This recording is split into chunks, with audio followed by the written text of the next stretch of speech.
झांसी में शनिवार को सिटी मजिस्ट्रेट की कोर्ट में एक वकील ने दूसरे वकील के जूनियर के साथ लाठी डंडों और आदमोशों से की जमकर मारपीट। आवाज सुनकर आए दूसरे वकीलों ने रोका तो उनके साथ भी की मारपीट। ये नजारा देख कोर्ट में लग गई भीड़। इस दौरान किसी ने इस घटना का बना लिया वीडियो जो सोशल मीडिया पर हो रहा है वायरल। जानकारी के अनुसार आरोपी की जमानत कराने कोर्ट पहुंचा था एक वकील। वहां एक वकील ने उसे रोका तो इस बात पर दोनों के बीच हो गया विवाद। मामले की जांच में जुटी पुलिस। महोबा पुलिस ने 2 अलग-अलग स्थानों पर हुई मुठभेड़ में 5 शातिर बदमाशों को कर लिया गिरफ्तार। जहां एसओजी थाना श्रीनगर व थाना अजनर की संयुक्त पुलिस टीम को मिली है सफलता। बदमाशों के पास से 2 तमंचे, कारतूस, हजारों की नकदी व लाखों के सोने चांदी के जेवरात किए गए बरामद। कार्रवाई कर 5 को भेजा गया जेल। बांदा जिले में एक प्राइवेट बस के साथ देखने को मिला बड़ा हादसा। जहां बबेरू कस्बे में लखनऊ पब्लिक स्कूल के पास बस के सामने अचानक से आ गई एक तेज रफ्तार बाइक, जिस पर बाइक चालक को बचाने के चक्कर में चालक बस से खो बैठा नियंत्रण और अनियंत्रित होकर सड़क किनारे खड़े पेड़ से जा टकराई बस। हादसे में 14 यात्री हो गए घायल, जिनमें से 5 की हालत गंभीर होने पर उन्हें प्राथमिक उपचार के बाद सीएचसी से जिला अस्पताल के लिए कर दिया गया रेफर। मामले की जांच में जुटी पुलिस। ललितपुर में पुलिस ने 6 वर्षीय बच्ची से दुष्कर्म के आरोपी को मुठभेड़ में कर लिया गिरफ्तार। जहां आलापुर के जंगलों में हुई मुठभेड़ के दौरान आरोपी के पैर में जा लगी गोली, जिसे घायल अवस्था में इलाज के लिए मेडिकल कॉलेज में कराया गया भर्ती। पकड़े गए आरोपी के पास से 1 तमंचा व कारतूस किए गए बरामद। न्यायालय में पेश कर जेल भेजने की कार्यवाही में जुटी पुलिस। झांसी में एक बड़े सड़क हादसे में पति पत्नी की हो गई दर्दनाक मौत। जहां कोछा भवन निवासी 35 वर्षीय राजू यादव अपनी पत्नी 30 वर्षीय रामदेवी के साथ बीती रात दुकान बंद करके बाइक से लौट रहे थे घर वापस। तभी घर के पास ही उन्हें रौंद गया एक बेकाबू तेज रफ्तार ट्रक। इस भीषण हादसे में दोनों की मौके पर ही हो गई दर्दनाक मौत। हादसे के बाद आरोपी ड्राइवर ट्रक छोड़कर मौके से हो गया फरार। पुलिस ने शवों को कब्जे में लेकर मामले की जांच की शुरू। बड़ागांव थाना क्षेत्र के दिगारा ओवरब्रिज के नीचे की यह घटना। आरोपी ट्रक चालक की तलाश में जुटी पुलिस। दतिया में सिंधवारी गांव के पास बीती शाम देखने को मिला हादसा। जहां पुलिया पर अनियंत्रित होकर पलट गया डस्ट से भरा एक डंपर। हादसे में ड्राइवर है सुरक्षित, वहीं पुलिया पूरी तरह से हो गई क्षतिग्रस्त। साथ ही टूट गई गांव की पानी की पाइपलाइन, जिससे गांव देवपुरा, चिरौली, राव, सुकेटा, नया गांव, गादरी और रजौरा सहित कई गांव का दतिया सेवड़ा रोड से कट गया संपर्क। झांसी में करीब 4 साल पूर्व घर पर आए बुआ के लड़के पर मामा के लड़के ने जान से मारने की नियत से लाइसेंसी बंदूक से ताबड़तोड़ फायरिंग कर दिया था घायल। इस मामले में अपर सत्र न्यायाधीश आनंद प्रकाश तृतीय की अदालत ने आरोप सिद्ध होने पर कमल सिंह यादव को 7 साल के कारावास की सुनाई सजा, साथ ही 50,000 रुपए का लगाया गया जुर्माना। रक्सा थाना क्षेत्र के पुनावली खुर्द की गाँव की थी घटना, जहाँ अपने मामा रामजस यादव के घर आया था दतिया का जिगना निवासी बुंदेल सिंह यादव। देर रात वह चला गया था बड़े मामा सीताराम के पास। यहाँ बड़े मामा के लड़के कमल सिंह ने जान से मारने की नियत से उस पर कर दी थी ताबड़तोड़ फायरिंग, जिसमें पैर में गोली लगने से बुंदेल सिंह हो गया था घायल। लंबी सुनवाई के बाद कोर्ट ने सुनाया बड़ा फैसला।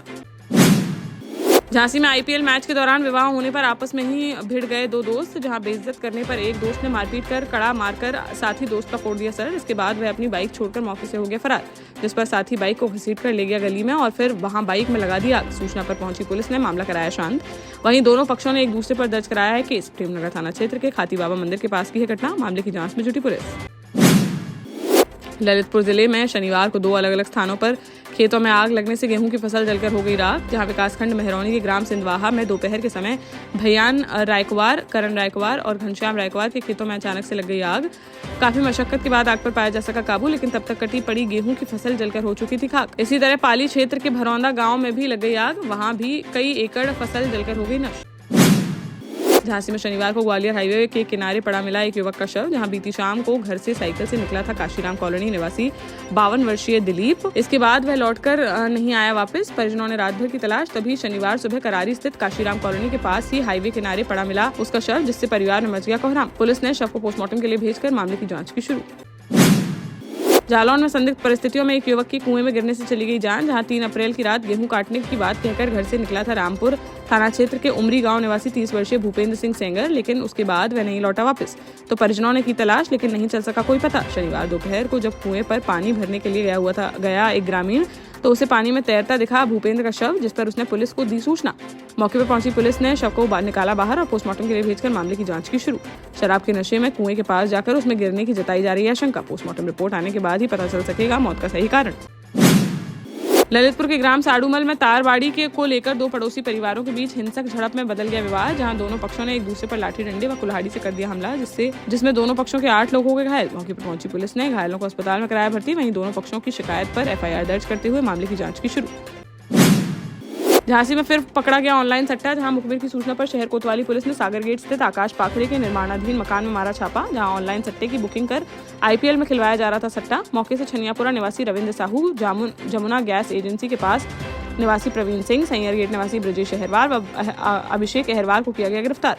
इनके पास से 55,400 रुपए, टीवी, लैपटॉप समेत अन्य सामान किया गया बरामद। मुकदमा दर्ज करते हुए कार्यवाही कर चारों को भेजा गया जेल। झांसी में महाकाली चुनरी यात्रा समिति के तत्वावधान में एवं संघर्ष सेवा समिति के संयोजन में सप्तमी के अवसर पर विशाल चुनरी यात्रा का किया गया आयोजन, जिसमें मुख्य अतिथि के रूप में वरिष्ठ समाजसेवी डॉक्टर संदीप सरावगी रहे उपस्थित, जिनके आगमन पर आयोजक राहुल सनातनी एवं सहयोगियों द्वारा तिलक एवं माल्यार्पण कर किया गया स्वागत। यह यात्रा तालपुरा बड़ी काली माता मंदिर से प्रारंभ होकर कसाई मंडी गोविंद चौराहा होते हुए खुशीपुरा स्थित ट्यूबवेल पर हुई समाप्त। इस दौरान डीजे पर माता रानी एवं हिंदुत्व के गानों पर थिरकते नजर आए सभी भक्तगण। इस अवसर पर डॉक्टर संदीप सरावगी ने कहा कि धार्मिक कार्यों में सम्मिलित होने से व्यक्ति में सकारात्मक ऊर्जा का होता है संचार, साथ ही नैतिकता का भी होता है संवर्धन। टीकमगढ़ में शनिवार सुबह ट्रायल के दौरान अनियंत्रित होकर खाई में जा गिरी कार। बताया जा रहा है कि कार का मरम्मत के बाद हो रहा था ट्रायल। इसी दौरान सड़क किनारे एक बाइक से टकराकर फिर खाई में जाकर पलट गई कार। हादसे में कार सवार 3 लोग हो गए घायल, जबकि बाइक सवार को आई हैं मामूली चोटें। दिगौड़ा थाना क्षेत्र के बिजरावन गाँव में पावर हाउस के पास की यह घटना। घायलों को अस्पताल में भर्ती कराकर मामले की जाँच में जुटी पुलिस। देश का जाना माना सैनफिन ग्रुप आपके लिए फिर लाया है झांसी में वास्तु के हिसाब से फ्लोर प्लान सहित एक शानदार टाउनशिप, जिसमें सुरक्षा की दृष्टि से सीसीटीवी, एक ही ग्रैंड गेट से एंट्री और एग्जिट, चौड़ी सड़कें, parking, car wash area, senior citizen and international fountain parks, swimming pool, gym, badminton, tennis आदि courts, school, hospital, shopping mart आदि कई सुविधाएं। इसीलिए तो हम झांसी में लोगों की पहली पसंद। 12 साल पहले अपने स्टार्टअप के साथ ही योग्य नेतृत्व, अनुभवी टीम और सक्षम सेंट्रलाइज्ड और उत्तरदायी प्रबंधन के बल पर सबको घर गुणवत्ता के साथ समय पर घर की योजना के तहत सैनफिन समूह ने बहुत ही कम समय में 1500 से ज्यादा यूनिट्स को दिया है कब्जा। समय पर डिलीवरी से हमारे ग्राहकों में बड़ा है विश्वास और मिली है संतुष्टि। सैनफिन समूह ने बहुत कम समय में Sanfin Ashok City, Green Homes Residency, Green Homes City, Sanfin Ashok Valley, Delhi Public School, Sanfin शाखा, केन सैनफिन अस्पताल सहित कई अन्य परियोजनाओं के साथ नई झांसी के निर्माण में स्थापित किया है एक बड़ा मुकाम। तो आप भी आज ही आइए अपने परिवार के साथ और कीजिए अपने सपने साकार।